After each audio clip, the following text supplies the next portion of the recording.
I had 900 plex. Nice. Oh, did you freeze? Well, I better not lose a healer over that.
He looks so cool. He's about to blow up. He's all like molten and fucked up.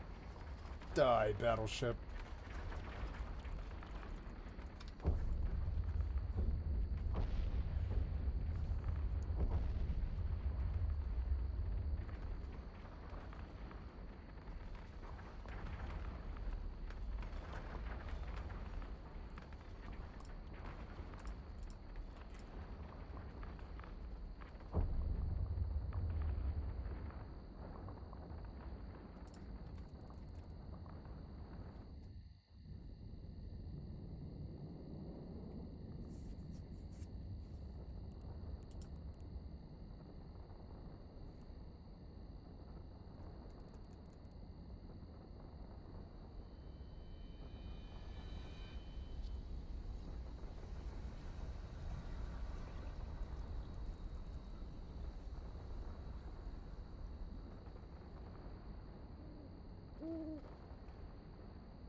I like these drones because they don't flit around all crazy.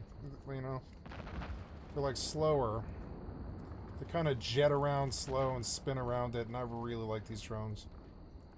They don't go all herky-jerky.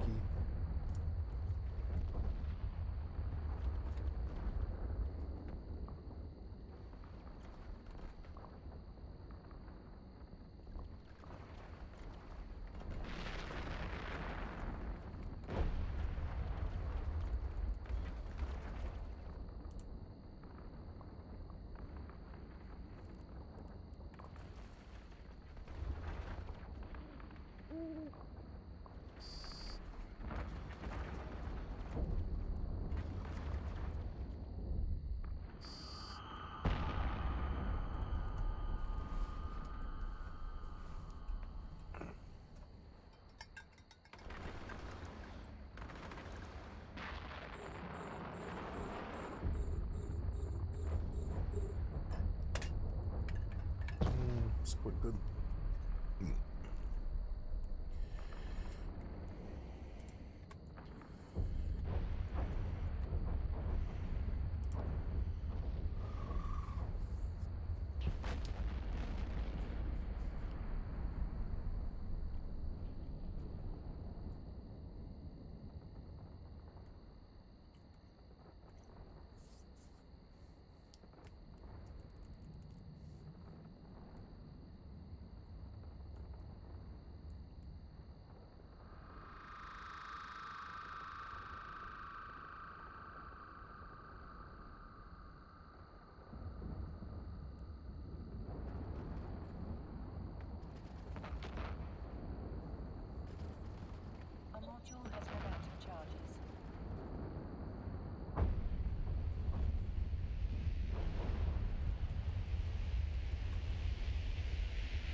So cool looking. Boom.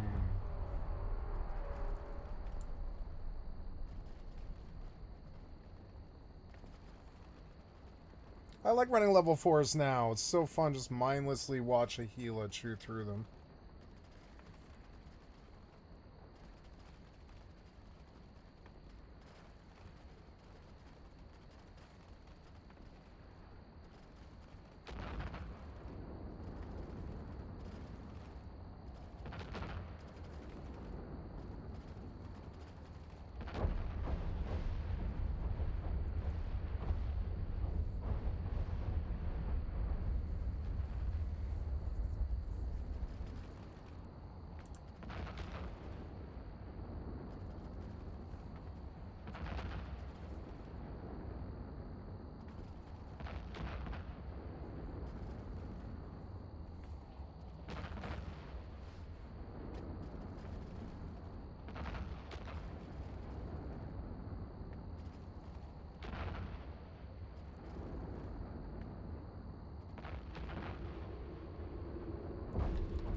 Last one.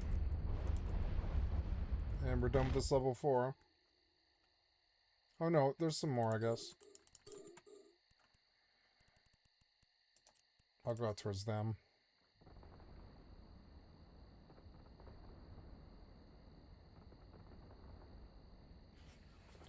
I take, like, not much damage in here. I think they're shooting me the entire time, but...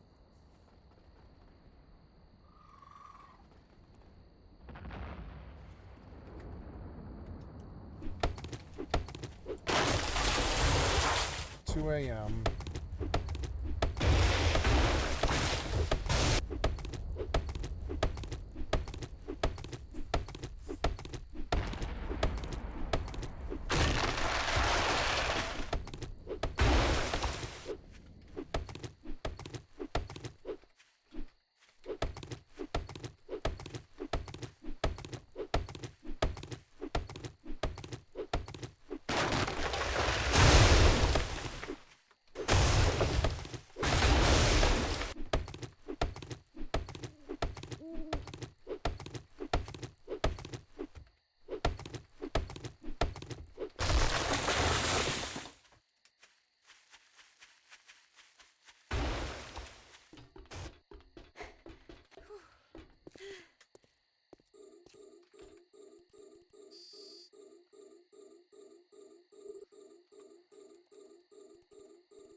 There, better latency with better settings.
is open for business. Direct or get wrecked.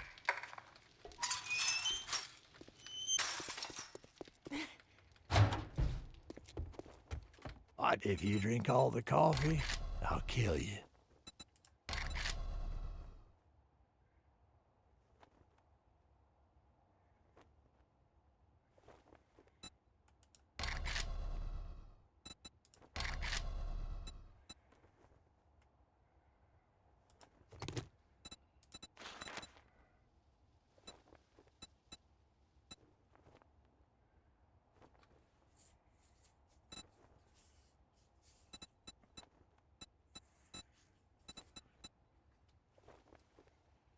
I'm gonna make you an word of advice. Next time, bathe before coming to a job interview.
Shot his ass dead.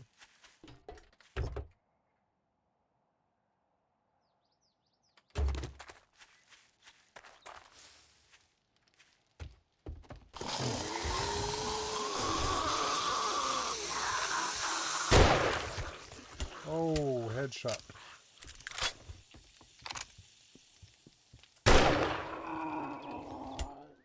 Headshot.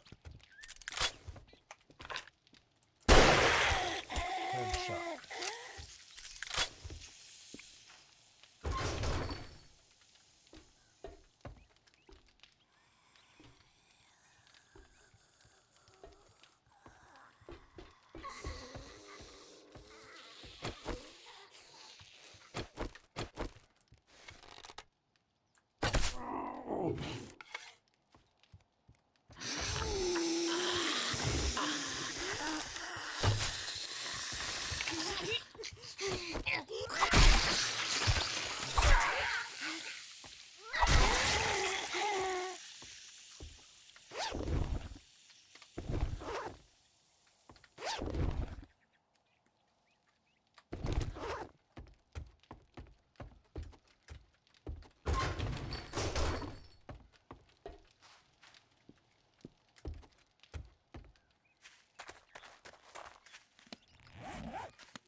Oh, I got a scope for my rifle. That's good.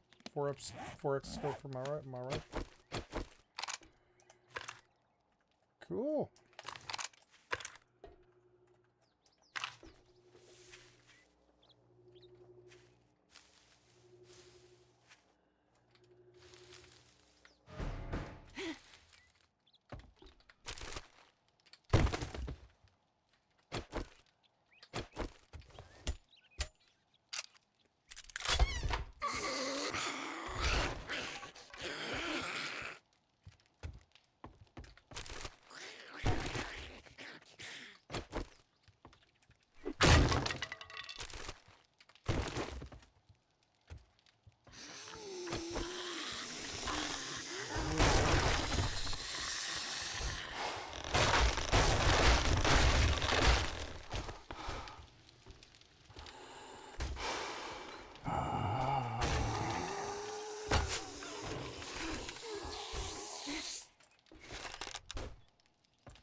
More. Well, looky here, boys. We got ourselves a real-life hero, and now he wants to be paid.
Great. Here you. If you drink all the coffee, I'll kill you.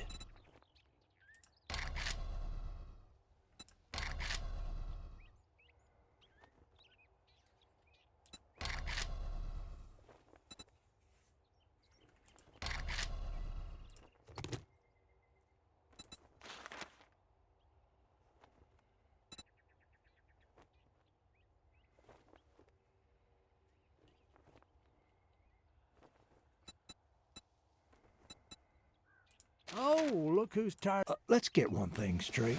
You're not working with me. You're working for me.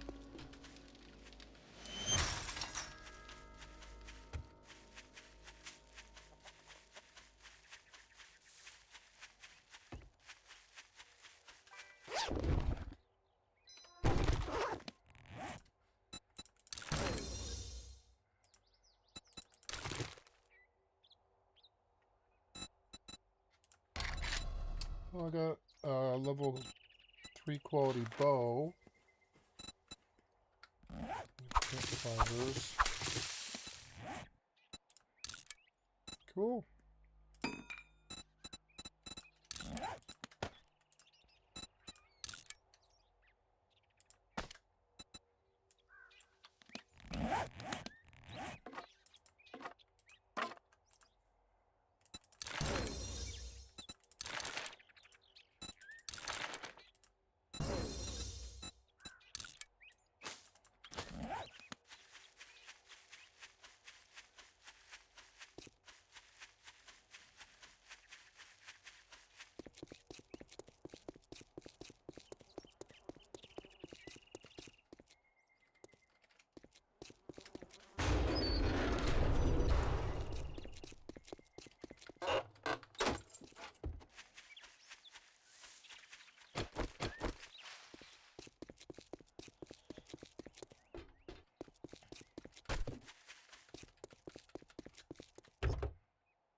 I'm more medical supplies. Nice.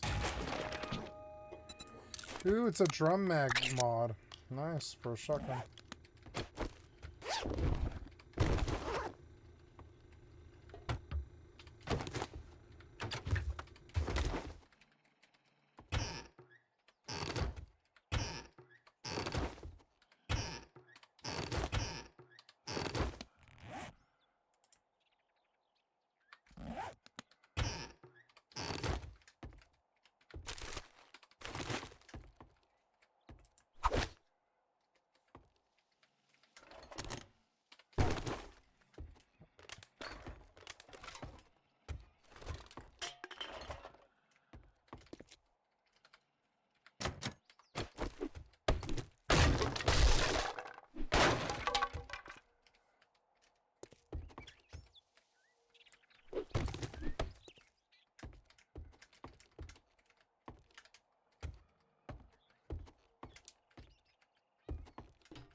God, I hate walking in the early game. It's really quite so tedious.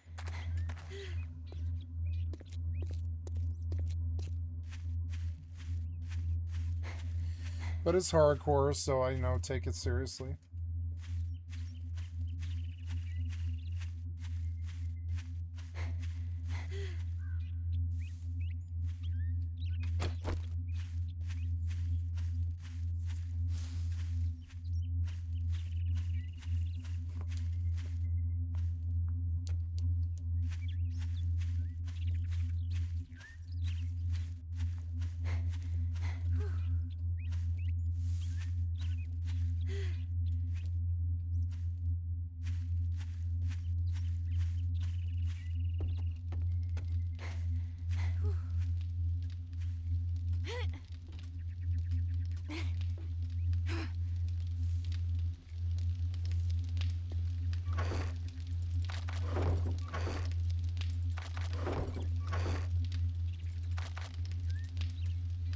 Ooh, I pulled a level 5 knife out of there. Nice.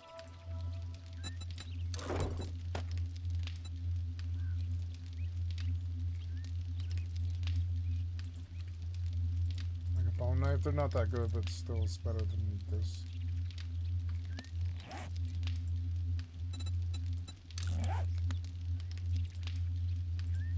Pull the pistol too.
Well, morning.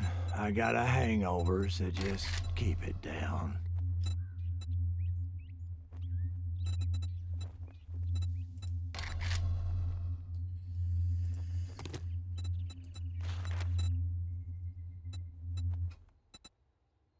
I don't like you.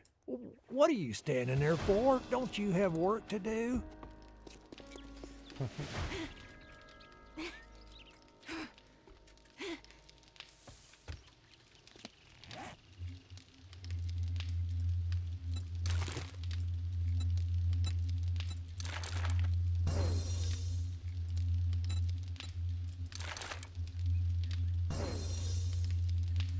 Night quality 4.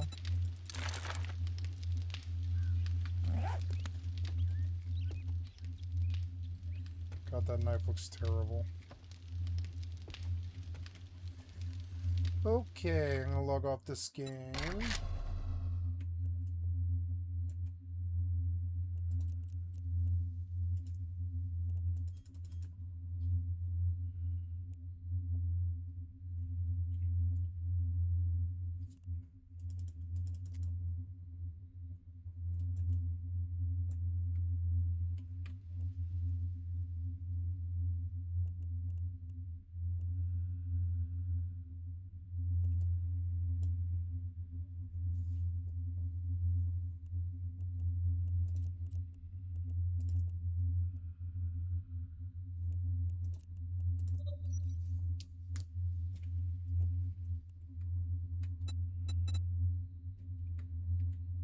Web drive active.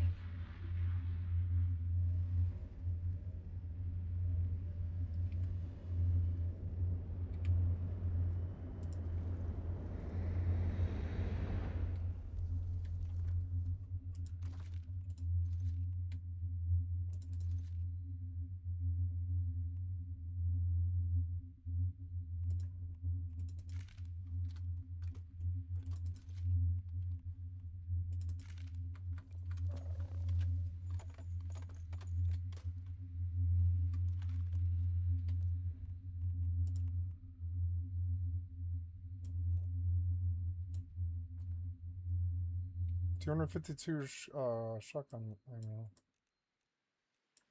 Probably don't need that many.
Gonna feed my cat.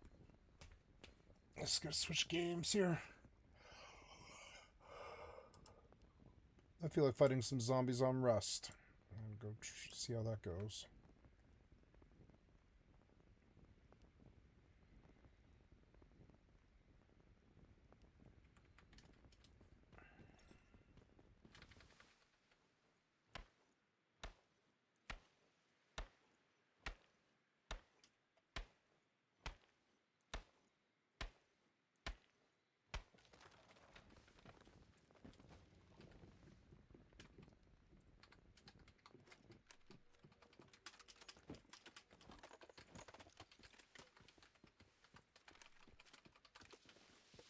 Nice, I've got ammo now.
Oh, very, very good. You took me on the right server. Why is this so dark? Oh, dark, rainy night, huh? Well, this isn't good zombie weather. Damn it.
Okay, I'm gonna go use the restroom while I wait for the weather and the night to end.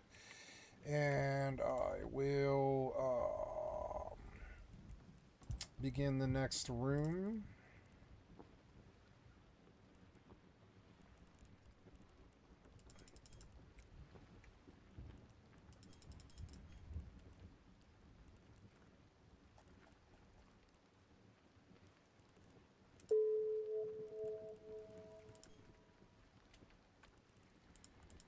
Eh.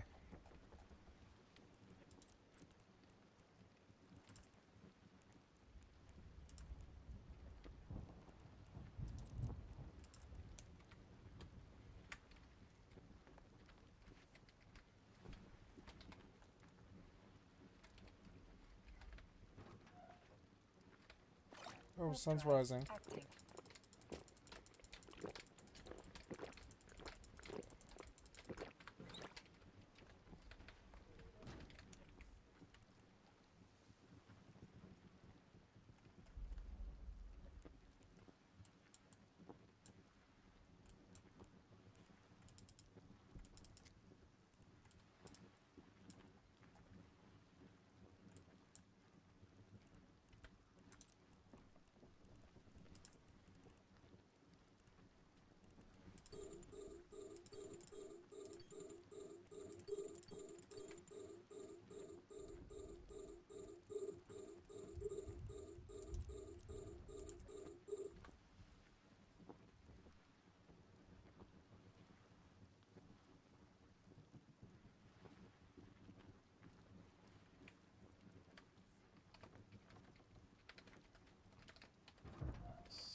Beautiful sunrise. Okay, guys, I'm gonna go to the bathroom and feed my cat. Get something to eat. I'll be right back. Sorry. How's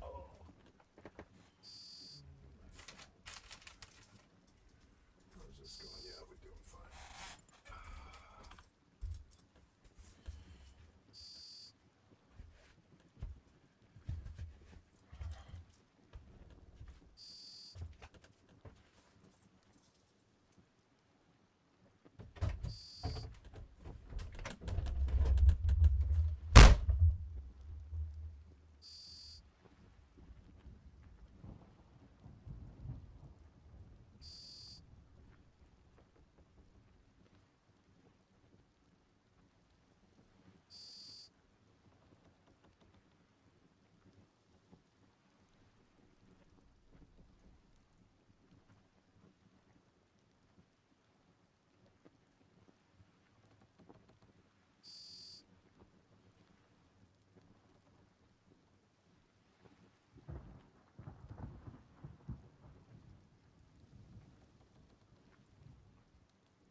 Pretty kitty, you ready for dinner?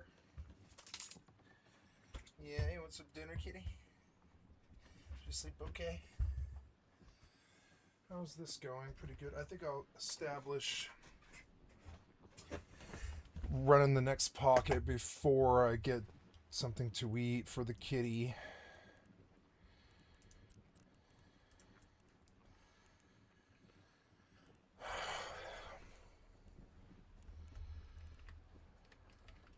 Oh, beautiful.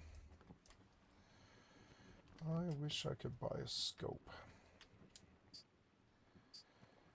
Let's go out there, I guess. Well, no, I'm not really ready yet.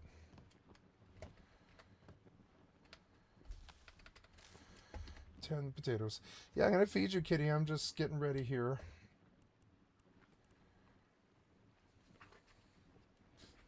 Hi. Yeah, beautiful kitty. We're gonna feed you here in just a second. Just waiting to do something real quick.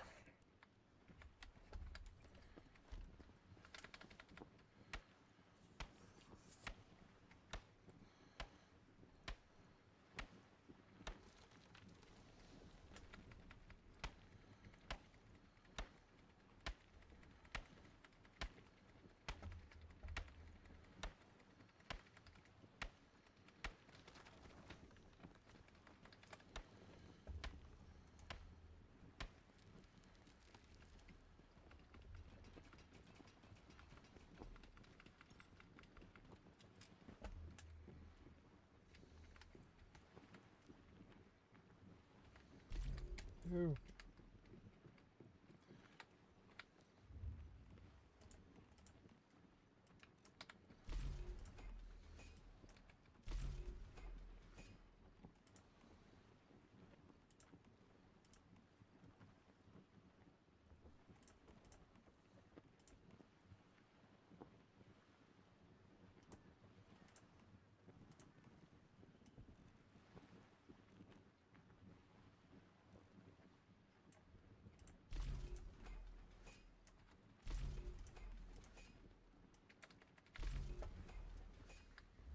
Oh, listen to the kitty purr. Sorry about the cord, kitty. Fix it. Oh, listen to that beautiful kitty purr. Okay, last pocket.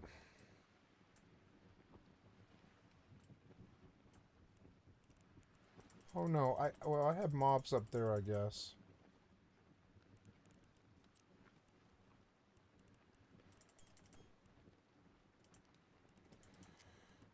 Can I use this?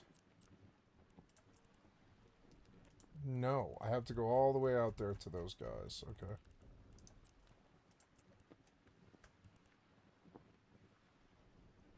Well, while she does that, I will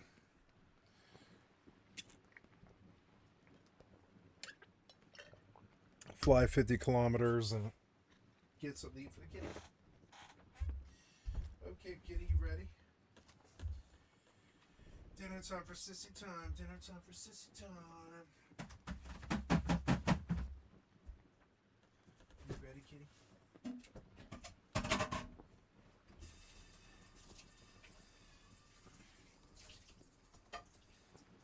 Dinner time for sissy time. Dinner time for sissy time. Well, this out.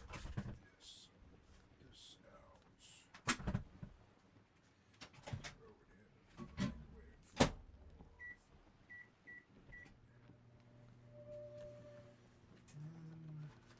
pop a can. I'm gonna pop a can for you.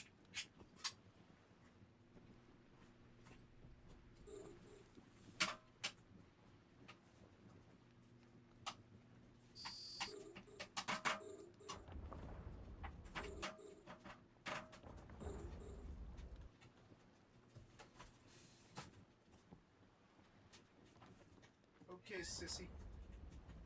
Dinner time.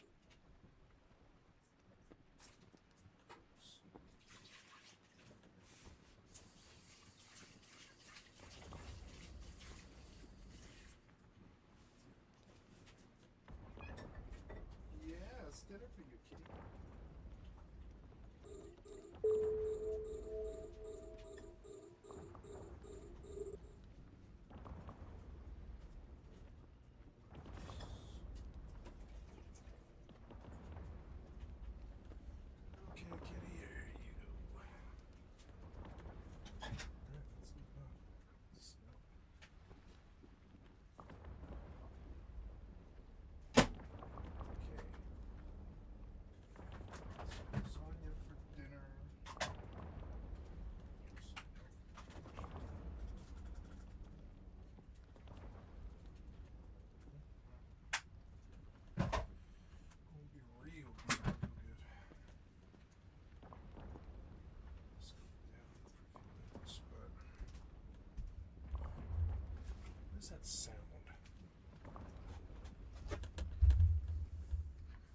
Oh, it's, yeah, things shooting at me, yeah.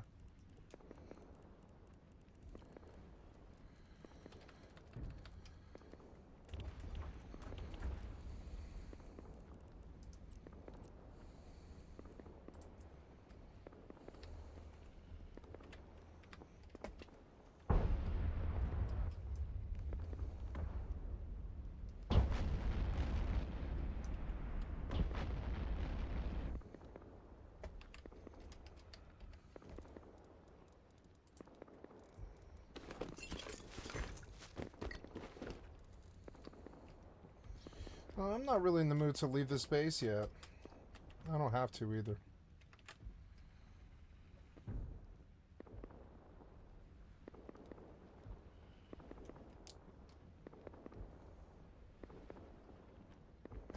Ugh.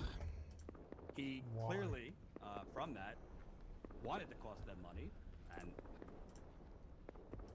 But they care so much about their futures. Right, I see. So it's another one of those cases. How could you let one girl ruin all these young boys' future? Yeah. When it's like, okay, yeah, we can already point out everything wrong with that, but people clearly think like that. These people do. And another thing that netizens, Korean netizens, have been pointing out is this is just the same thing over and over again. Korea is a great land for perpetrators. They care too much about the rehabilitation, the future of perpetrators. It doesn't make sense.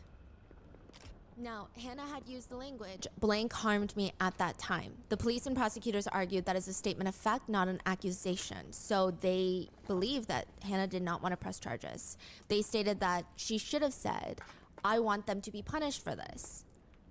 Or I really, really didn't like that. Like they wanted her to vocalize word for word verbatim. She wanted to press charges. So for that reason, 13 cases are thrown out because her wording. They stipulated that the victim did not directly express to press charges against those perpetrators when discussing what they did. This has changed since then. Now SA is a criminal case. Now the last one is not prosecuted because he committed a crime in a different region. He was going to be punished there for that specific crime.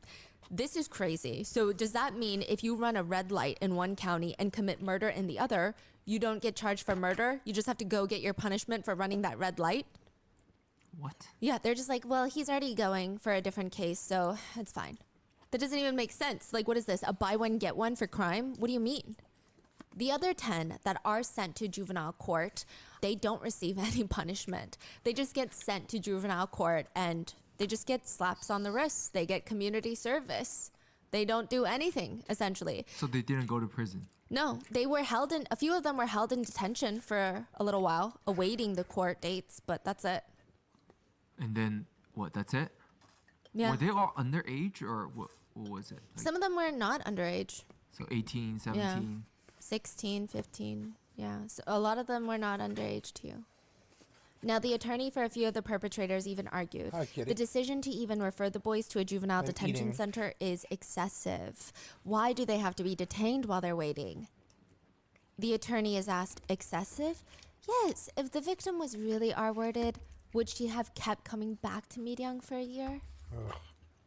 A lot of legal experts said, this is just not normal. I mean, even for how messed up the justice system can be, this is abnormal.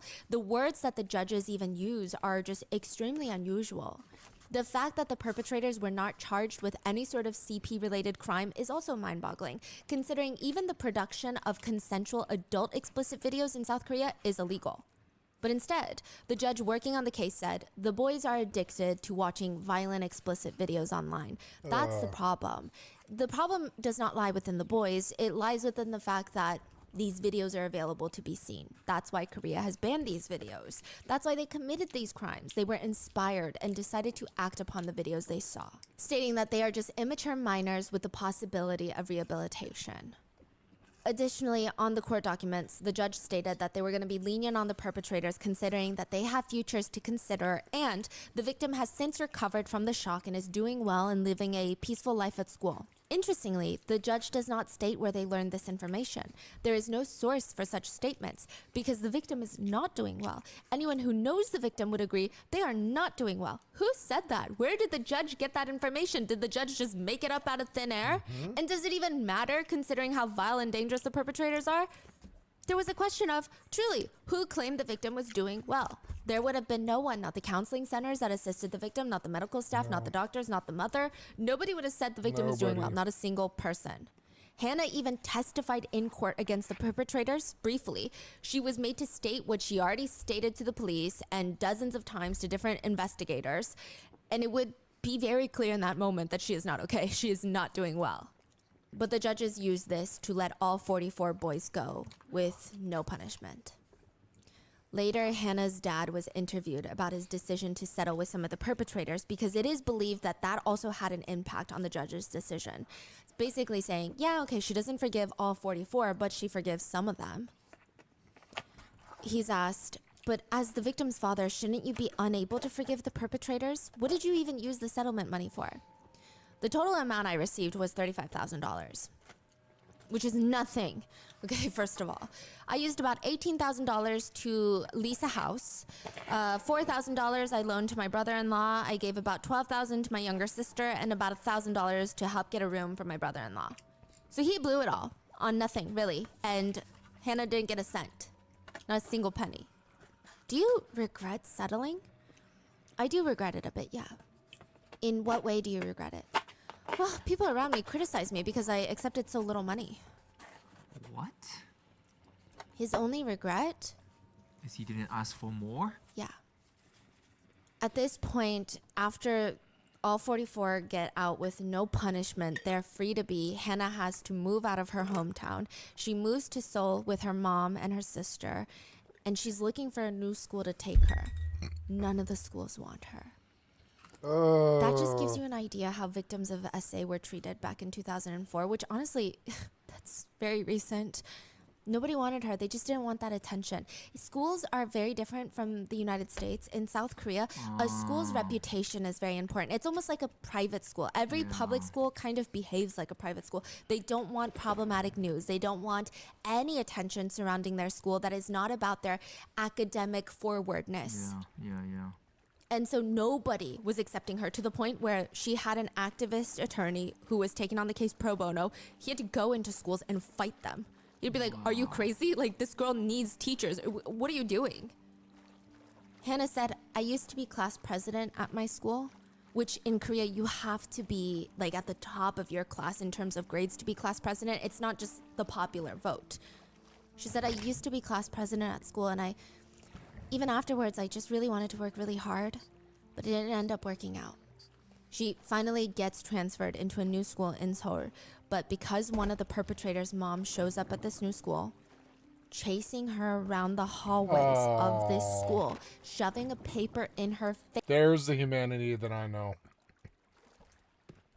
face, trying to get her to sign another leniency paper. So this is, I guess, before the perpetrators got off with no punishment. Hannah was so scared she ran directly to the bathroom, locked herself in the stall, and the mom was just following her, banging on the door, demanding she sign this letter. And from that point forward, everybody knew who she was. Hannah said she couldn't focus in school. I mean, after that, in less than a week, she stopped going to school and she dropped out. One of Hannah's teachers wrote on an online forum later, we had a new transfer student in the middle school that I worked for. The transfer student was the Miryang case victim. I heard the victim's mother crying in the administrator's rooms about how she has no education, no money, and she just needs her daughter to be okay. I felt so sorry for the child when I heard her mother cry. She had to settle with the perpetrators in shame because they needed money, and even though it must have been even more humiliating and painful. I taught her for a little bit of the semester, and I talked to her. There were conversations I saw online, nasty rumors that she had seduced the boys first, and I can assure you, she did not. I never even got to see her smile once. She just always had this very dark look on her face, and her mother was constantly shaking and sobbing every time I saw her. If watching her makes me this angry, how must they feel? It just really hurts my heart. Those who SA minors should never be forgiven. Hannah and her family were able to sue the police department and the government for violation of her human rights. The trial for that lasted 4 years, further traumatizing the victims. They were ultimately awarded $40,000 in the end, which is nothing. but it would be the first ever time the courts would recognize a violation of human rights by public authority against an SA victim. So I guess the silver lining is it really did open the door for more people to hold authority to a standard. But Can you say that one more time? It was the first what?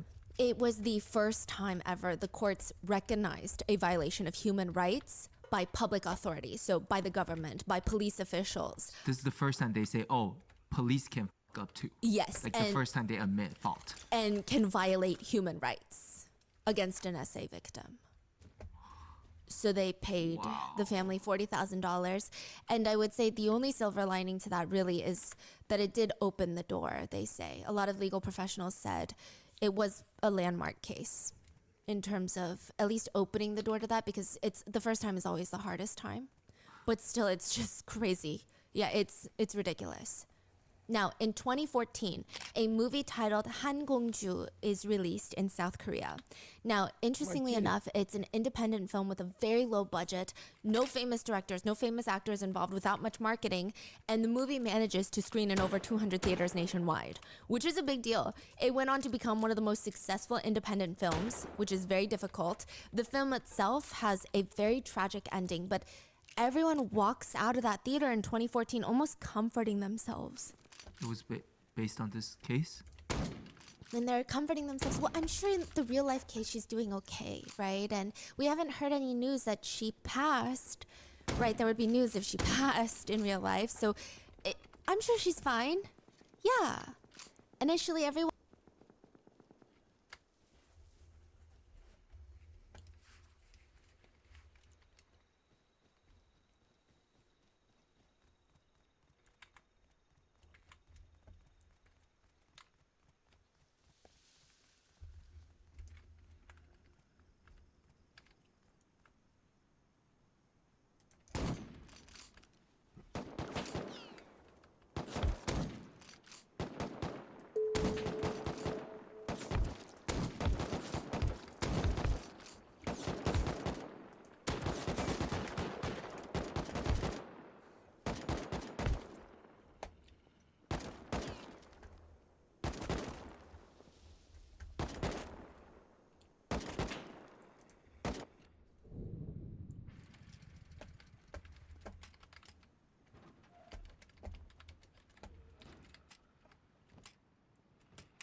Should have bolted him. Everyone went to this movie to get closure on this case that had the whole nation angry for the past decade and riled up. But in the end, the closure was depressing. The movie's end is just depressing. So everyone would post online, I'm sure the real victim is healed and is moving on, right? That's all we can hope for and pray for. That's not what was happening. Hannah says she has not lived a day without medication because it is impossible. She and her sister were unable to graduate high school. They have been through psychiatric treatment since 2004. For the past 20 years, they cannot stop medicating. Hannah says she feels, quote, I still feel like my life has stopped in 2004. Hannah used to be class president, but now she has been diagnosed with an intellectual disability in 2019 from the excessive trauma. The diagnosis is considered, quote, severe disability levels. She hasn't been able to hold down a job. She really only is able to get part-time jobs doing manual labor here and there. Unlike Hannah, though, the perpetrators are living well. Well, of course People who know the perpetrators personally would post online, and there would be another rounds. Like randomly, there would be rounds online of people saying, I saw the perpetrators. I'm from Miryang. I know these perpetrators. One post said that they're still hanging out from time to time in Miryang. They all gather in their hometown. Now, obviously, not all 44 of them, but there's still of them that are still friends. They hang out and they talk about what happened to Hannah as if it's a memory, as if it's like wild fraternity hazing days. Like, remember when we were kids and we were wild back then? Oh, now we're not as wild because we got families. Then, June 2nd, 2024, Hannah's younger brother is spending time with his older sister. So they do Well, have that a might younger be good brother, for but me. he was living with their dad at one point. And he mentions, hesitantly, YouTube is in chaos right now. What? YouTube? YouTube is in chaos right now. Why? Personal information of the perpetrators is being disclosed, including their faces. They're being exposed. It all starts June 1st, 2024, when a YouTuber by the name of Narak Bogonso, or Hell Storage, uploads a video that I was talking about. Pakibam, did you think that I wouldn't find you? The YouTuber exposes one of the main 44 in the Miryang case. Now, side note, the original poster even asks a question of, all the perpetrators say, if you show me leniency, judge, I will live my life volunteering and helping those in need. The judge has showed leniency, and it's been 20 years. So let's see. Did the perpetrators spend their lives volunteering, reflecting, and helping those in need? Let's show the proof. Side note, and even more unbelievable, up until recently, Hannah and her sister had been avoiding all media about their case, and they thought that most of the perpetrators were at least punished to some degree. They read on the case files that they were referred to the juvenile division, which meant they were taken to juvenile court. But it says juvenile department, which they thought meant juvenile detention. Like prison. Yeah, they didn't know that all of them walked free. Not a single one of them received a criminal record. They didn't know. Nobody told them. The police didn't tell them. The judges didn't tell them. So they didn't know anything No, about because what happened to them. they just did not want to look at anything about this case. And they found out through Recent. YouTube. All of this coming back out again. Wow. The victim said, I thought referral to juvenile department meant detention in juvenile center, and I thought at least they could be punished for their crimes in that way. Now they are going through some of the court documents again, and they read these words nonstop. No right of prosecution, lack of victim testimony. So the no right of prosecution means that she did not actively want to press charges, basically. And the lack of victim testimony, they don't understand what that means. She was forced to testify over and Yeah. over and over and over again. Hannah says after 20 years, she just wants to know the truth now. What does that mean? She wants to know the truth about the investigation, the trial process. She said that nobody explained any of this to her back then. She said she was 15 back then and didn't understand, but now she wants to understand. She went and requested the documents and information from the courts of the case that she is the victim of, and they refused to give her the documents stating privacy reasons. They stated they can only give her the portions she already told the police. Basically, just a recap of her statements. What? Nothing about the perpetrators or even what the judges and prosecutors had said. She said, when I tried to obtain the case-related documents, they told me I need to get consent from all 44 perpetrators. Oh my Imagine getting consent. It's like nothing has changed from No. 20 years ago. They're still playing the same game. And like, imagine looking a victim in the eye and saying, you need to get consent from all 44 perpetrators to obtain court documents in which you are the victim. She says, I don't understand why I can't see them. I still wonder, and I'm curious about why I don't have the right to know. After the first initial YouTube video goes up, it kickstarts a wave of perpetrators being exposed by a string of YouTubers. It's not just one, it's like multiple. So let's run through the list of exposed, shall we? Here's a legal disclaimer. These are all internet allegations, and unless there is some transparency and justice achieved legally, we can only state that these are speculations. Some of the accused have come forward themselves to confirm that they are connected to the case, while others have come forward to deny that they are part of the case and accuse people of defamation. So with that being said, all of this is alleged moving forward. Park, from the beginning of the episode, is working at his aunt's restaurant, which is a famous matjip. Matjip in Korean is like a really good title. It's like a restaurant known for their unique and delicious food, which means it's bustling. A lot of business. He has a wife and daughter that he spoils with designer goods. And then we have Shin, also part of the main 44. He was working at a Volvo dealership. He has since been fired after being exposed. But prior to that, he owned 2 expensive foreign cars and played golf on the weekends, which those 2 things are status symbols in Korea.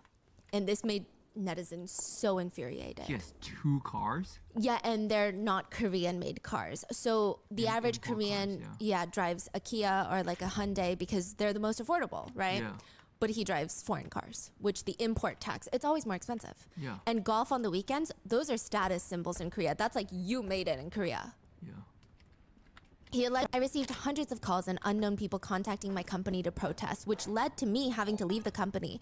I'm overwhelmed with emotions I don't understand, and I don't know where to start or what to do. The people around me are suffering too much because of me, and the important thing is, I did not commit SA.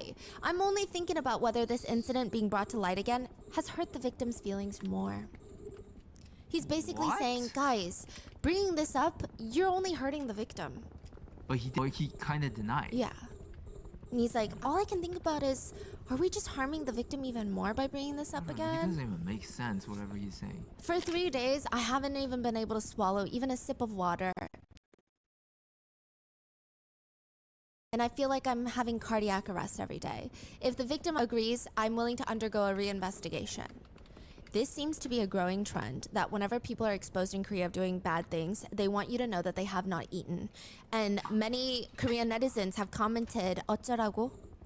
Which roughly translates to, and what do you want me to do about it? Like, it's such, I don't know what to do with this information. What do you want me to do about it? I don't care. Third offender, Go. He works at LGU Plus headquarters, corporate office supplying devices to agencies and retailers. After being exposed, he has temporarily been reassigned to a different apartment. What does that mean? That means he's not fired. Like they hide him to somewhere else? Yeah. What? He is married with a wife and a daughter. Fourth offender, Kim. He works at the park sports team of the Muryang Facility Management Corporation. He has since come forward to state, at the time of the incident, I was forced to participate due to threats from seniors, not because I wanted to. Sure, Jan. He continues, I reached a settlement with the victim, but I will definitely sue those parties involved for the witch hunt and defamation. Don't harass someone who's trying to live earnestly. He also met with an uneasy heart, atoning for their actions as they're carrying a ticking time bomb that could go off at any moment. Oh, this is one of the YouTubers who's exposing these people. They're saying that you guys better watch out. Because we're coming for you. Next, served as the president of a local kickboxing association, ran a gym. He taught kickboxing to, quote, juvenile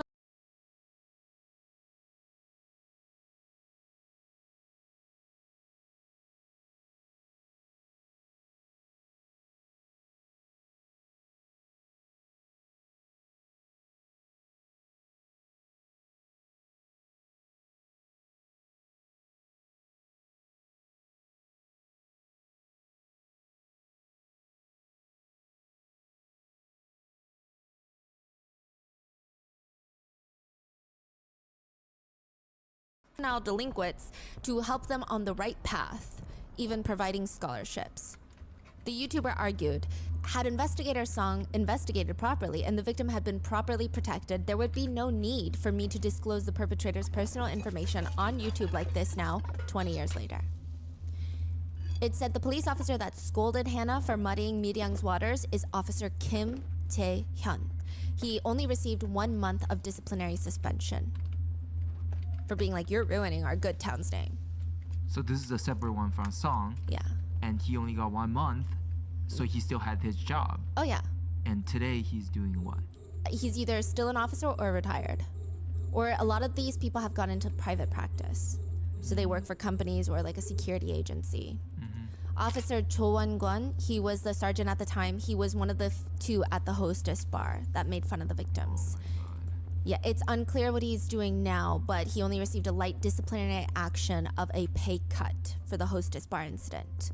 Detective Jung was also there at the hostess bar encounter. Allegedly, he was also overheard getting drunk with colleagues talking about how they're all gonna get promoted soon because of this huge meeting. Next is Park, who used to run Burning Makchang restaurant. What's up? It's a burning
pig intestine barbecue restaurant, and after being exposed, his restaurant was quietly and quickly shut down.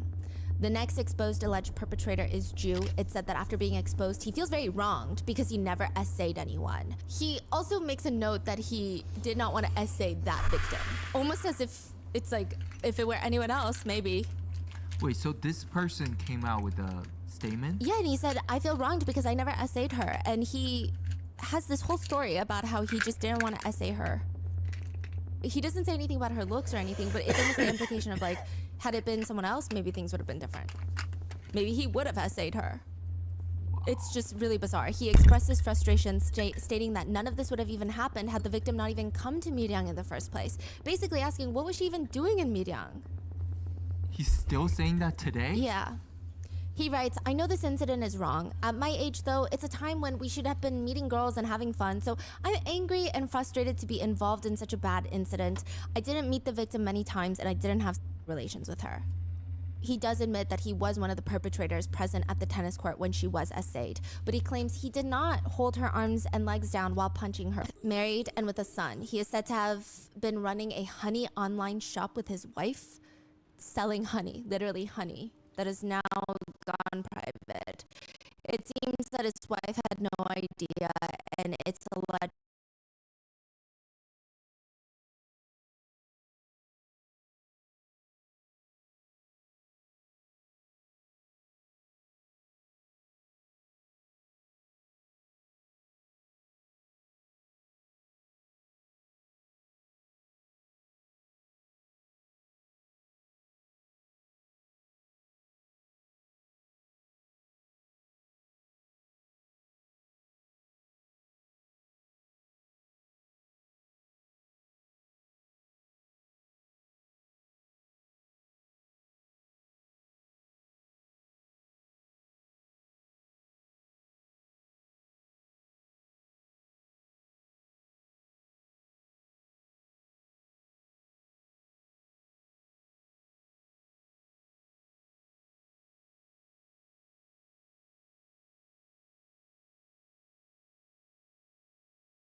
that his mother-in-law collapsed when she found out the news. Comments read, this bastard who's worse than the devil and his offspring are trying to sell honey? Living sweetly by sucking honey and selling honey? Enjoying a sweet life as a R-worder? The next perpetrator is Sol, and it said that he's lurking around in online chat rooms like the one that the victim met the perpetrator on. He claims he's just an innocent person that's also just watching all of this unfold on the internet. He has nothing to do with it. He doesn't know how he got roped into it. He says, I'll say this for the last time, if you don't have any brains or eyes, I'm sorry, but I'm just also another person spectating online. Are you a fucking prosecutor? Ha ha ha ha ha. What qualifications do these YouTubers have? Are you immersed in some sort of drama in your mind? This is hilarious. Catching an innocent person and acting like there's something? Ha ha ha. Do you live in some fantasy world? I mean, that Like, crazy. response is like a confession. Yeah, these people are like straight out of Villain movies. yeah, villain K-drama, like those creepy K-dramas. Like, this is not real. Yeah.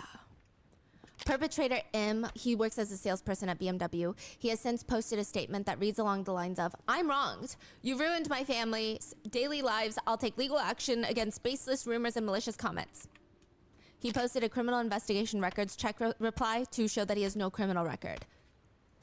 But that's the whole point that people are outraged over, that none of them have a criminal record, but he's using it to be like, see, nothing's on my record. You got the wrong guy. So everyone's like, what? That doesn't even make sense. He says, when I go home and see my two daughters running and crying to me, saying, Dad, I just keep crying. I resent myself for causing such great pain to my family because of this.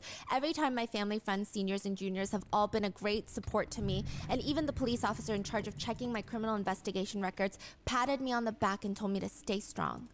What? I thank these people for their encouragements. I was able to gather my thoughts and write this statement. For the return of normalcy for me and my family, I will take legal action against baseless rumors What and malicious normalcy, you comments. fucking Also hoping no rapist more innocent freak? victims like me will What occur. I will normalcy? donate any fines exceeding the attorney's fees to the Korea Violence Relief Center. Im has since been fired from his position at BMW. Get the fuck Another out. perpetrator named Joe has stated that he is not involved in the case. He states he's accused of being one of the perpetrators that settled with the victim. His argument is, quote, I've never reached an agreement. Any SA crimes are subject to complaint under the SA Violence Punishment Act. So I would be punished even if I reached an agreement with the victim. Again, the reason that people are mad at this case to begin with is that nobody is punished regardless of anything, regardless of agreement or not. So what kind of argument even is that?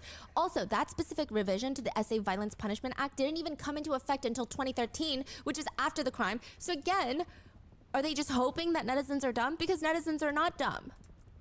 Now, side note, I do want to mention, I do think it is dangerous. I think most people in Korea are very conflicted about what's going on YouTube right now. To a degree, it's like, yes, this is the only way to get some sort of justice because these people feel like they're untouchable. They can do whatever they want. And now they're being outed by these vigilante justice YouTubers, right? So it's sowing some level of fear, I hope, to some perpetrators. But the whole point is they shouldn't be doing this anyway because the justice system should have handled it, right? Yeah. That's the feeling. But the secondary feeling is it is dangerous because you just don't know if you get the wrong person. What happens then, right? Now, I will say the above statements of these people saying that you got the wrong guy, I think the statement itself shows that they don't got the wrong guy. Because I imagine if you are accused of a crime that you really have no relation to, you would try to show proof of like, wait, guys, I don't know these people involved. Here's evidence that I was actually attending this school at that time.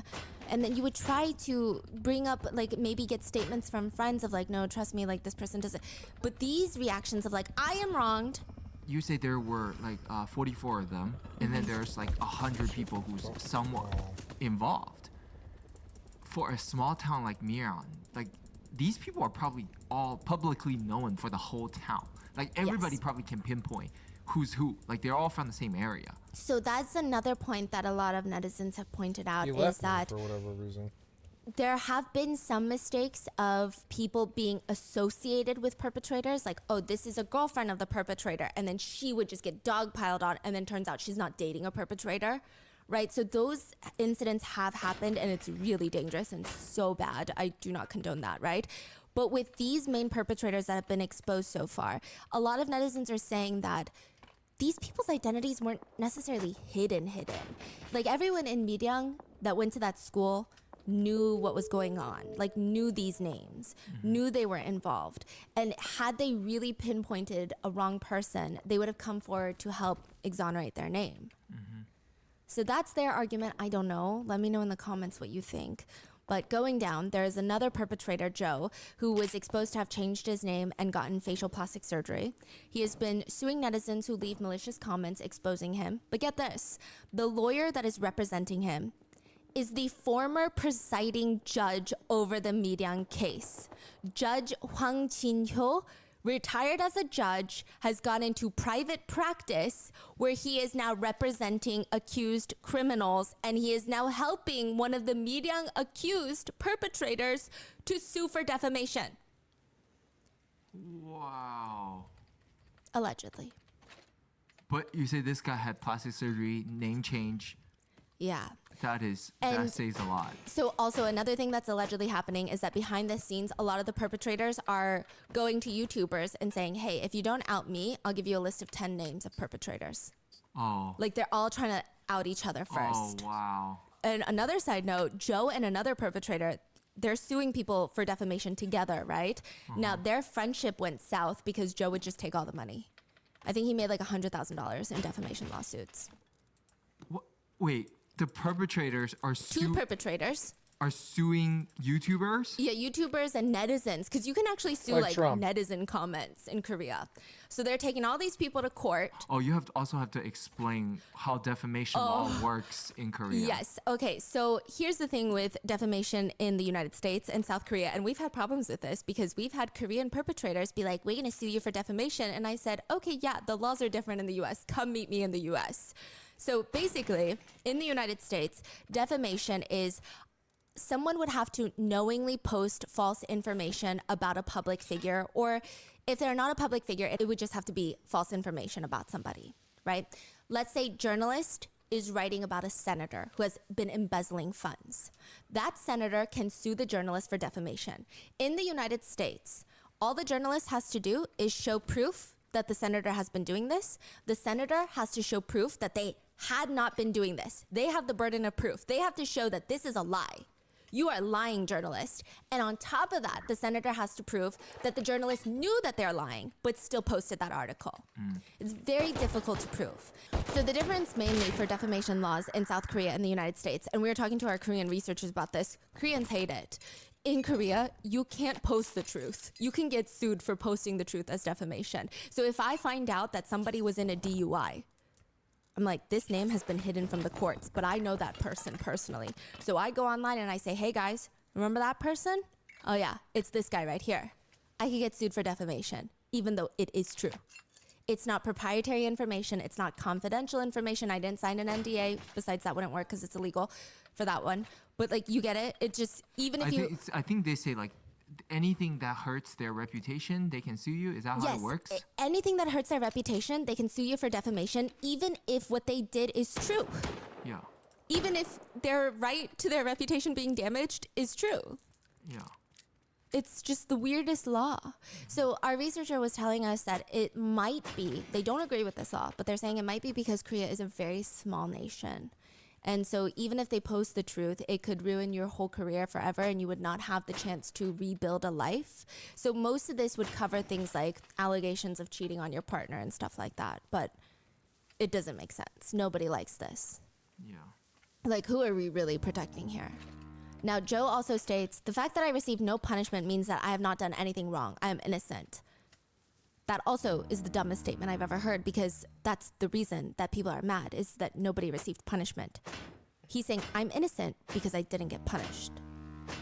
And he also ends the statement with, I will sue all of you. It's speculated that he has sued over 200 people. And another perpetrator named Park, his dad was a city council member at the time of the crime in Miryang, which begs the question, are we sure that they did not influence the investigation at all? Park is currently working as a manager in a massive global corporation. Then we have Kang and his mom. Kang is now a homeowner, and his mom posts about how happy she is after COVID lockdowns to be back with her friends, and she feels so, quote, alive, and I'm so happy. She's also the one that called Hannah a gold digger. Lawyer Im has been exposed as being the one that repeatedly asked Hannah's little sister if she wasn't assaulted because of her weight. It said he now runs his own private practice in the victim's hometown, so that's great. He's a criminal defense attorney that reps clients who have been accused and charged with home invasions, aggravated assaults, SA, and drug charges.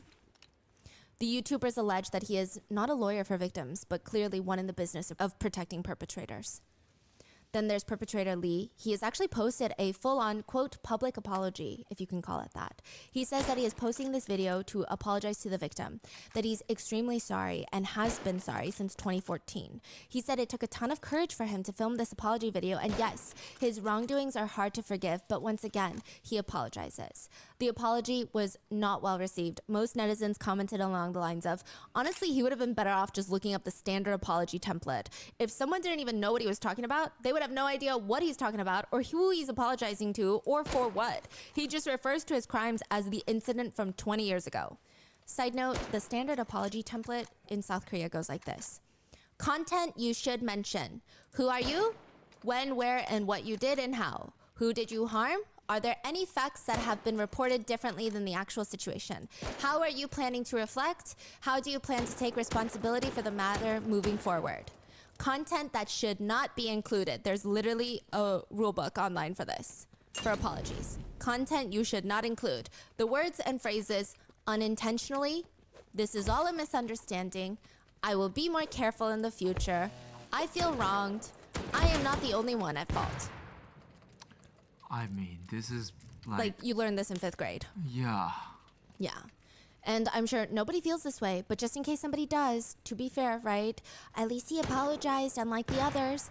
No, allegedly another expose YouTuber received information about his wife's expensive apartment that his wife's family owns and the stores that they run. So in an attempt to not have that information published, he promised the YouTuber, I will formally apologize to the victim. You don't want to apologize. No. Then perpetrator Kim is exposed. He is currently working as a traveling air conditioner installer, which is terrifying to think he's let into people's homes and he travels for work. Perpetrator Yoon Jin-sang is exposed and makes an apology video, saying standard apology but worse. He beat Hannah with a belt and an iron pipe while assaulting her, so I'm not sure how you So can... this person exposed his own face as well? Yes. Now, he was exposed for beating her with an iron pipe. While assaulting her? Yes, so I don't really know how you can even pretend to be remorseful for that, so his apology video just doesn't really go over well. Like, oops, sorry, I didn't know. Yeah. He does try to make himself look good by saying that he never stole from the victim, though. Like, never stole her money. Lastly, there is the cousin. She was originally thought to be a victim in this case because that's what the police initially released to the press. However, it is being cleared up that she was never a victim. She was actually part of the perpetrators. She dated one of the perpetrators and completely turned a blind eye to her own cousin Hannah being tortured and essayed for a year. She also begged on her knees for leniency for her boyfriend. Not for forgiveness. Allegedly, yeah. Now, one of the more startling revelations through all of this is a girl named Hwang. She is being exposed as allegedly being a girlfriend to one of the perpetrators during the crime. It's alleged that not only did she know that her boyfriend was doing this to the victim, but she allegedly helped record it and even called Hannah ugly and taunted her as she was being essayed. There is an old post that was dug up from when the perpetrators were all released with a slap on their wrist. She writes to another friend, "Did all get sorted out okay? I've heard that apart from 3 people, everyone else has come out of detention fine. Those girls were so ugly anyway. Anyway, everyone, good work." Now, it's been alleged that she has now grown up and become a police officer. Netizens even dug up her alleged application to become a police officer, and she wrote, allegedly, "I'm a very honest and diligent person. I think about crimes from the viewpoint of criminals too. In the case of SA, I am able to consider both victim as well as criminal's position and whether the victim did not walk around in a manner encouraging to be assaulted. I can also do some martial arts as well." Hwang has since then apologized, if you can call it that, saying, "I posted that without knowing, but I deeply regret my actions that broke the victim's heart. I sincerely bow down with my head." Netizens have commented, "Is her application a comedic piece? They are not police. They are gangsters. She's friends with offenders, for crying out loud. What kind of person like this becomes a cop? That's why we have crazy crimes in this nation." She's apologizing? Last time I checked, she's still Facebook friends with offenders. Hwang is so very sorry that she has now waged a lawsuit against the netizens that have exposed her. Side note, a lot of the investigators working this case, before and after some of them were exposed, they're all avoiding interviews. They get agitated when reporters show up to even ask them a question about the case, which, if you didn't do anything wrong, you have nothing to hide. One police official did state about the officer scolding Hannah for muddying the waters of Myeong, because that was a big deal. He said, "That person was from Myeong, you know? He probably felt like the community was one big family, so our staff scolded her." He shouldn't have done that. You know, from the female student's perspective, that must have been difficult, right? This is crazy. In total, only 8 of the officers that violated Hannah's human rights received any disciplinary actions. And even the ones that did, I mean, could they really be considered disciplinary actions? So far, a total of 29 identities have been revealed on YouTube so far. They're not all... I think I got them all. Anybody else? No, I think I got them all.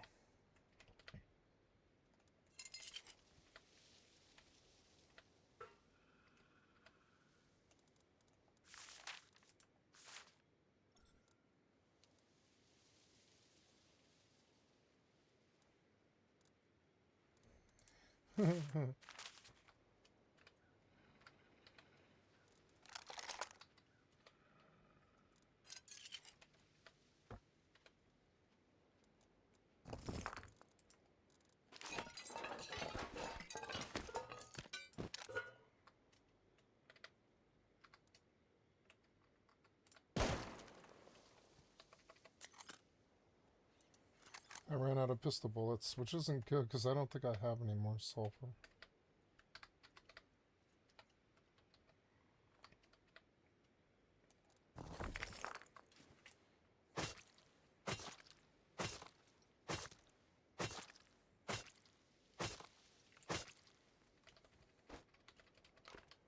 They blew up the barrels. Yeah, they did.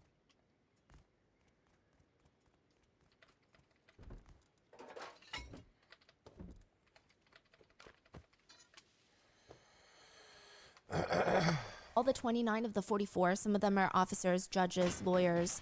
Many are in the 44, but others are also friends of the perpetrators that said heinous things like that girlfriend that became a police officer. So there's just a lot. Now, some of the perpetrators are actually trying to reach out to the victim, demanding that she help make all this go away. Which, why does that happen so frequently? Why does the responsibility get put on the victims again? As if she's responsible for any of this, making her feel like if she doesn't help the perpetrator, something bad will happen. One of them sent Hannah a message. This situation has gotten so big that some of these guys are out here losing their jobs and you're just staying quiet. Some of the perpetrators didn't even directly participate in the essay. You should at least confirm that and do something. Why are Only you some of the staying quiet? 44 Who is rapists One of the perpetrators. attacked her all Undisclosed, once. yeah. Whoa. That kind of request should honestly, if I ran my own country, it should result in solitary confinement right off the bat. Like, you want to be dumb by yourself. We don't have to witness that. Where you cannot be hurt. Sure, you can write a letter to the victim, trash. Just write all day until your hand gets bloody. I don't care. That's crazy. Some of them are just saying stuff out of their buttholes that happen to be located on their face. All I did was give her bus money and buy her food. I feel so wronged for being accused. But what's even crazier is, how can we assume that the perpetrators actually feel any remorse? I mean, look at the way their parents acted when they were caught committing the crimes. And even now, one of the perpetrators' parents were interviewed later on, and she screamed, "It's been so long since the incident ended. We settled everything back then, and the kids went through a lot. They're living well now, so why keep bringing this up? There's so many people living quietly now in this country who have committed even worse crimes. At the time, these kids were high schoolers. They made a momentary mistake, so what do you want us to do about it now?" Another mom was questioned, and she said, "No, my son didn't even touch that girl." There is evidence he filmed videos of it. He didn't do that. He ended up just like this for being present at the scene. The lack of neurons firing in these parents' brains needs to be studied. One of the family members even just states, "I feel like what's known to the world and what actually happened are very different." Another mom protecting her precious little boy, her son, the most important human to exist, states, "Why do I have to feel sorry for the victim's family? Why? It's not like we haven't suffered. Do they not think about the damage we suffered? If you're gonna have a daughter, you better raise them right. You have to raise them right so these types of incidents don't happen. Those kinds of girls, they come to the boys and wag their tails. Do you think any guy isn't gonna fall for it and be tempted?" Honestly, do you think that we're not talking because we don't have mouths? Okay, so that's a Korean phrase, which basically translates to like, do you think some people don't talk because they don't have a mouth? And it means like, do you really think we have nothing to say? Almost implying like, we're just not saying it because we're above it, or we have something that would hurt the victim more. Like, we have so much to say. It's very bizarre and unhinged. Like, they are just as nasty as these guys, because that's exactly how they turn out this way. It's exactly, you see who raised these boys, you know. Miryang, the city itself, is getting canceled right now with tourism boycotts, products from Miryang, as well as food and any agriculture being boycotted by many civilians. The local government, with about 80 officials from Miryang, had to bow and issue a public apology. The mayor bowed deeply and said, "I once again apologize to the victim and their families who suffered unspeakable pain from this incident, and to all citizens." He only apologized because they're getting canceled. Yeah. Like, they didn't do anything for decades, so. Yeah, that's the point, right? I don't think anyone would have boycotted a whole town just because a heinous crime happened there, but just the horrific police procedure that followed, yeah. I'm not endorsing that message, I'm just explaining there's a lot of conversations about it.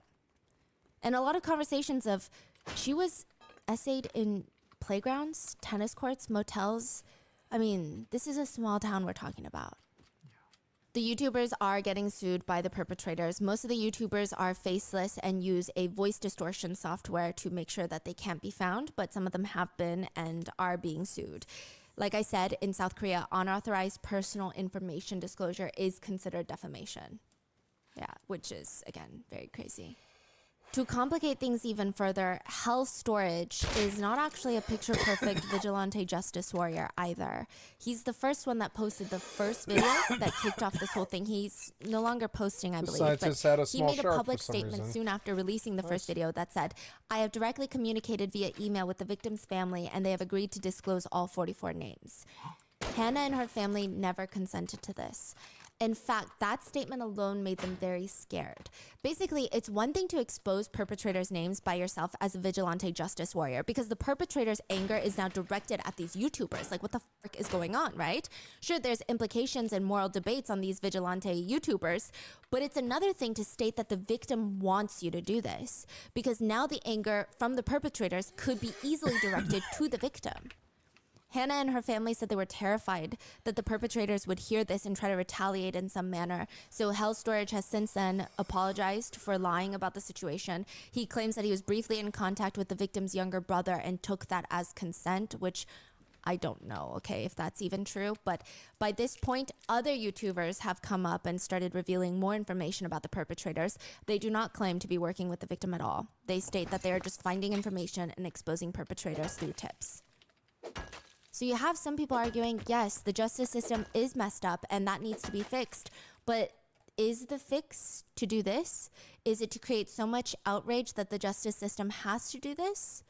Or is it something else? Some people argue this is more of a witch hunt than anything, that yes, you could expose real perpetrators, but there's also a chance that innocent people are named. How can they prove their innocence in a situation like this? But others argue, I mean, when the law can't do it, someone has to, right? You can't just sit here and pray for a better justice system, because look where that's gotten people. It hasn't gotten people anywhere. And some people hope that this causes such a slap in the face to the justice system that they feel mocked, that they will slowly start to change how they do things. Most netizens feel that private revenge is only happening because the justice system failed. Why would anyone do this if it was okay the first time? Yeah. But some netizen comments read, "The perpetrators are bad, but the victim is also problematic. To be honest, I can't help but think she deserved it. Like, why did she keep quiet for a year? It's just all weird."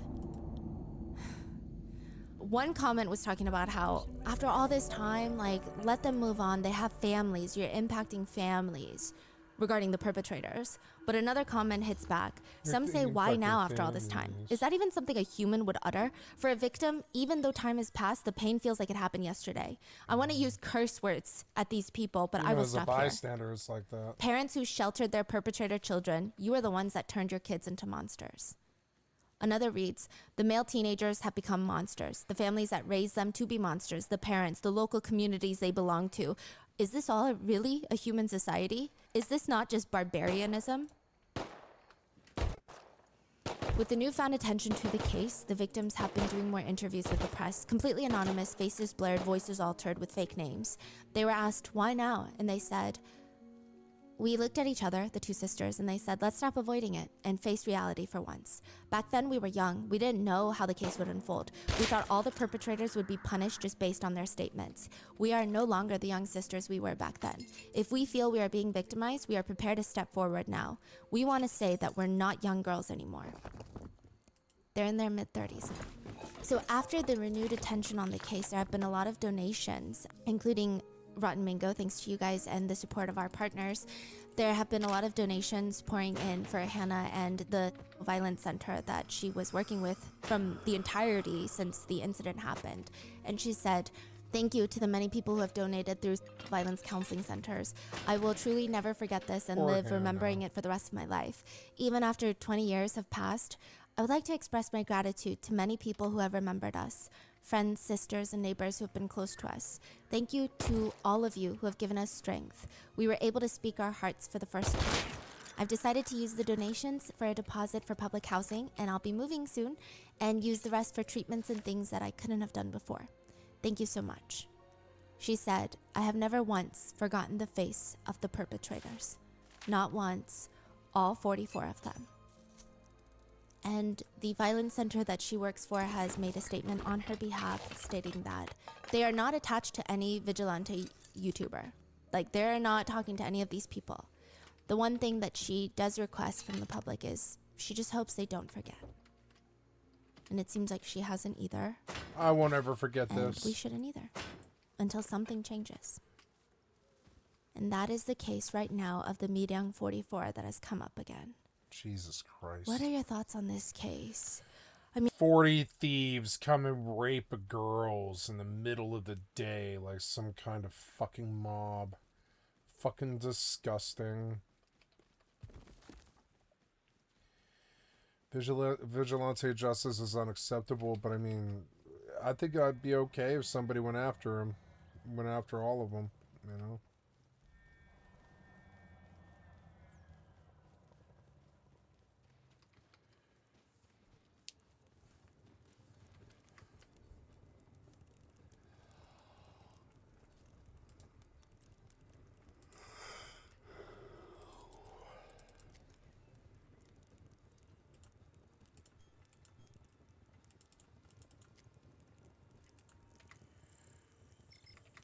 I mean, it's crazy.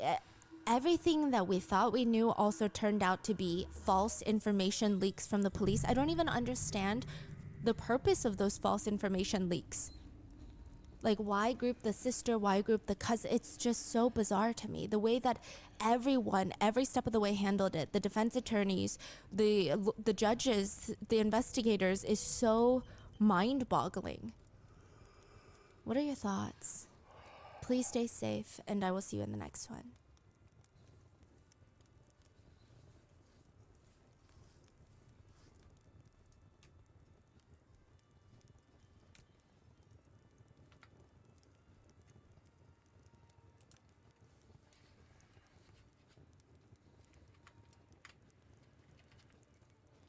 Overdosing and fame sometimes feel so closely tied that it's hard to separate them. It's such a common occurrence that when our favorite celebrity dies of an overdose, many of us don't even ask many questions. We just go, oh, got it, drug overdose, that's it. But as we learned with Mac Miller, Whitney Houston, and Elvis Presley, overdoses are very seldom Why did that you bring up simple. Mac Miller? You have to ask questions like, what drug were they using? How long were they using for? And there's often so many other factors in their death than just the drug. So let's do it again. Let's look deeper into some famous celebrity overdoses from the drug nerd perspective to see what really went on. This is episode 2 of Celebrity Overdoses, starting with Marilyn Monroe. Marilyn Monroe is iconic. Everyone knows the face, the name, the photos, the famous poses. But I think a lot of people, especially in the younger generations, including me, we know the symbol of Marilyn Monroe, but we don't really know who Marilyn Monroe was or what she really did. First and foremost, she was an actress, right? But beyond an actress, she was just so polarizing for her being herself. To start with her childhood, she had a rough childhood. Like, there's levels to rough childhoods. She was like fucking top tier, like really rough childhood. Her mother was a paranoid schizophrenic, basically spent Marilyn's entire life in and out of psych wards. Her biological father, who was her mother's supervisor at the job that she worked at, wanted nothing to do with Marilyn, and every time Marilyn went out to reach out to him to have a relationship, he would basically be like, yeah, fuck off, I have a wife and family, don't bother me, I don't want to acknowledge you exist. And so she spent most of her childhood years in and out of orphanages, foster care, where she was constantly abused and then gaslit when she would tell someone that this guy abused her. And then to avoid going back into the orphanage system, she ends up marrying at the age of 16 some like neighbor guy that was 21. But it seems like what was a theme when she was a kid in these orphanages and foster care was she would dream of being a star one day. One day, everyone's gonna know my name and everyone's gonna love me. The story already kind of makes me sad. This is dark. But when she became the famous actress we know today, but it always bums me out. I remember hearing this story. I asked my parents, like, why do I like Candle in the Wind so much?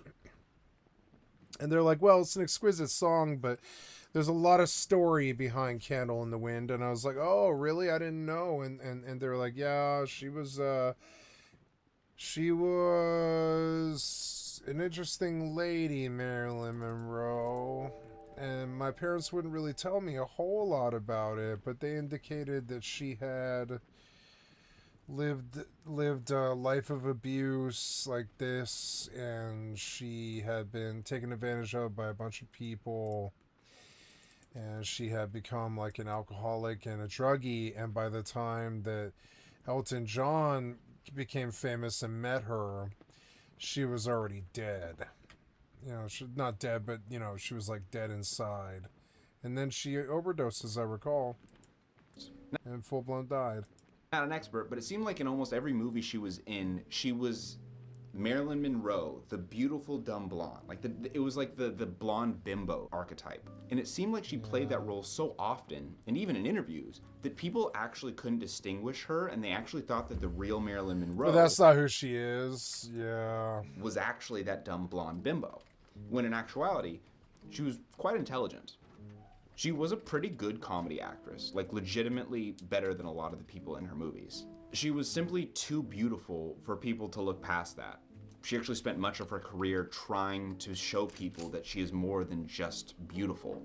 And I think, to kind of get on a little bit of a side tangent, one of the reasons why women loved her, if you actually watch her, and I've watched some of her stuff, you can very easily tell she's pretty complex, and she knows that she's playing the game. But there's like this complexity behind her eyes. There's this consciousness of, I think you know exactly what's happening right now. And I think that's exactly why men both loved and hated her, because they wanted her because of her beauty and her sexuality, and they wanted to control her, but she's also not someone that you could really ever control. She had many lovers, the professional athlete. That's how my parents said it. They were like, she had many lovers. That's how they put it too. And I was like, I don't understand how that's our business. And they were like, well, it's not, but the world still pays attention. What do I do with dog tags?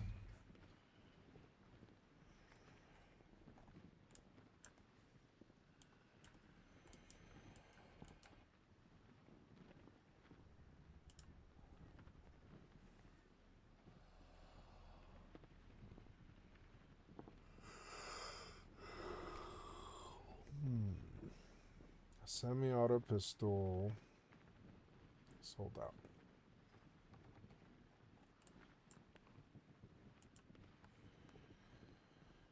Normal weapon. Key cards. There's a large loot bag for 1,000 sulfur. Basic blueprint fragments. Thought I just heard a horse.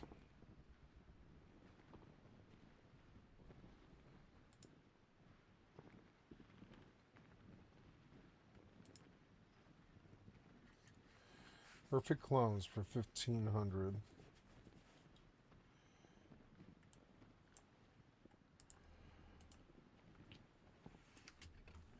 Sorry. Sorry, kitty.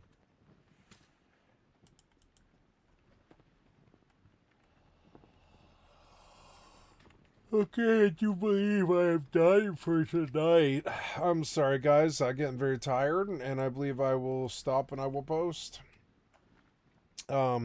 You have been watching Skycatlive. I'm not going to stop the stream, but I am going to publish the video.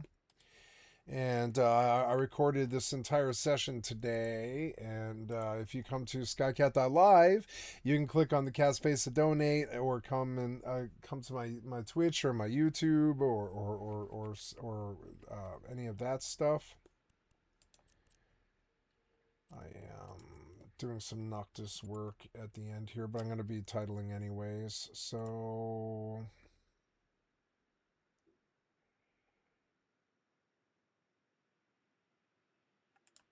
okay, so the philosopher, the politician, but none of them could pin her down. Now before you go, oh my god, girl boss, yes. No, I don't think that's the right way to process this. Which brings us to the drugs. So as far as finding the answer of when she started drugs, this one's hard. she was so famous that it seems like everyone and their grandmother came out with stories about their experience with Marilyn. And, you know, some people say it was in this era of her life, or this person exposed it. This that right here says, Marilyn told Amy Green that she had been taking pills since the age of 17 or 18. Sounds about All right. that to be said, it's going to be hard to know exactly when she started pills or drugs, but it's probably safe to say it's probably pretty early in her life, earlier in her career. Now, what were these drugs? So it seems like the first class of drugs, according to this PBS article, Greenies. It's gonna be greenies. It's amphetamine, Sudafed. was amphetamines. Told you! Told you! I know all about this stuff. I know when my drug of choice is other people's drug of choice. I know all kinds of stuff about methamphetamine. Amphetamines were probably how she started the day, and it could have been That's how I started my day. No, I'm just one of kidding. three No, or I'm all kidding. three of the following amphetamines that she took. The first one is dexedrine. Dexedrine is dextroamphetamine. It's essentially Adderall. Nowadays Adderall is dextroamphetamine 75%, and then 25% of it is this other thing called levoamphetamine. The second amphetamine that was prescribed back in that time, based on the time period, was benzedrine. Benzedrine is amphetamine sulfate, or speed. It's very similar to Adderall in a lot of ways. And then the final one is methadrine, or methamphetamine, which again was a common prescription back in the day for Guess it could be worse. It could be methadrine. I don't know if his goal was to completely. Oops. a lot of the same things for the other stuff. It was for weight loss, it was for motivation, for depression, for helping people not fall asleep, tons of stuff. Actually, to prove it to you, this is an original medication box from the time period, probably of Marilyn Monroe, of methadrine. This is, look at it, methamphetamine hydrochloride. Next, sick. Look at this. Came in little vials. This was methamphetamine to be injected into people. Wow. Insane stuff. Yeah, it was a common medication. Your grandmas might have taken it. But why did Marilyn take it?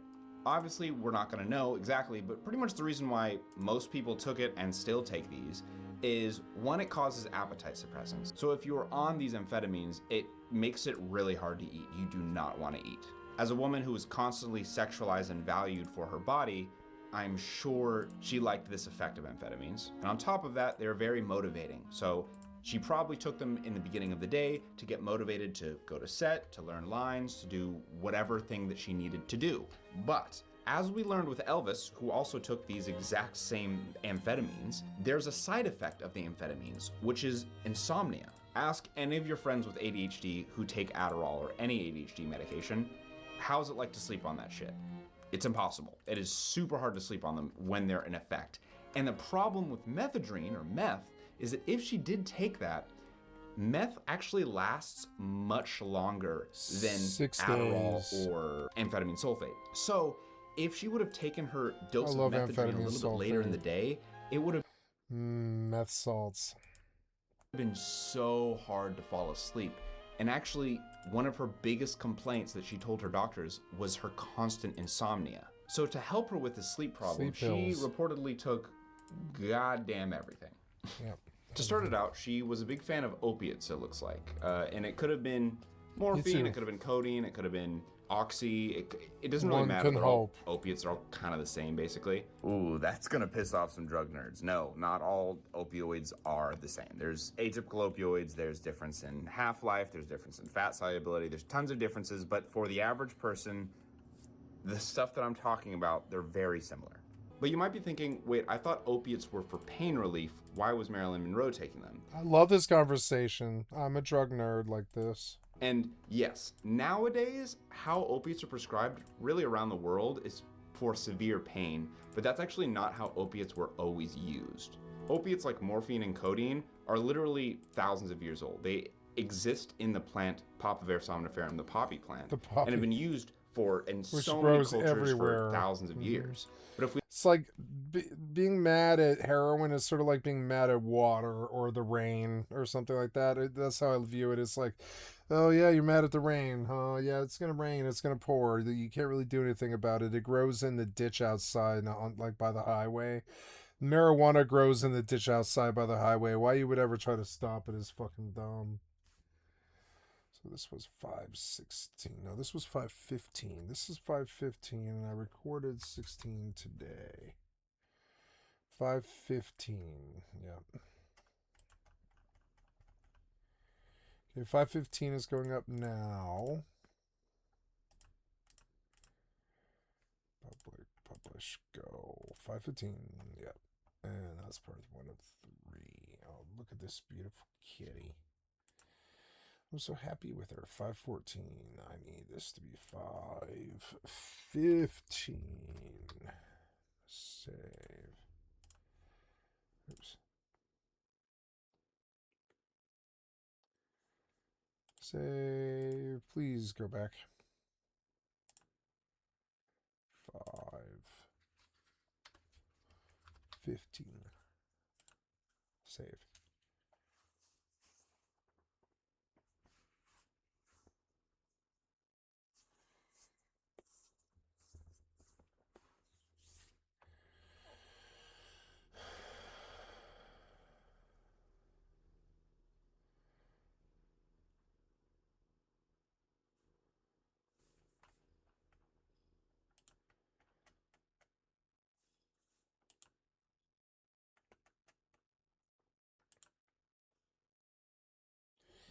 Oh, listen to her purr. She's so cute.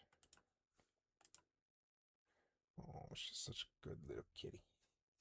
Love her so much. You're like my child, kitty. I dote on you. Been a while since I've had a close relationship with another living being like this. Okay, I'm going to stop this recording here and publish.